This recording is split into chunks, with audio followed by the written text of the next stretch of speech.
लेकिन यहाँ आने के बाद में ऐसा लगा कि ये मेरे साथ में गई है घर। हम जब इनका नाम या उधर बैठ के ही बोल रहे थे कि हमारा जो दुख है, हम उस दिन अशोक भाई को बोले हैं आप मेरा सारा दुख दर्द जो है ये करो। हम पूरा अपना कल्चर में मिल गए हैं। ये हमारा ऐसा नहीं है, कुछ लोग सोचते हैं कि दूसरा कोई भी प्रदेश में जाने से वहाँ का कल्चर लेना। मेरा मन अगर साफ है तो हर ये जगह, ये भारत भूमि है, ये तो हमारा ही है।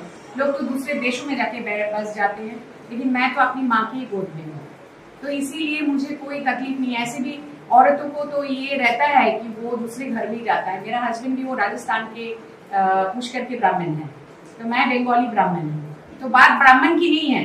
ब्राह्मण तो मेरे ख्याल से ब्राह्मण की घर में मैंने पैदा हुआ और शादी भी ब्राह्मण की घर में हुआ। बात ब्राह्मणत्व जो होता है वो ब्रह्मा के साथ में कनेक्टेड होना चाहिए। तो मेरा यहाँ जो है सोल वो करप्शन में नहीं जाना।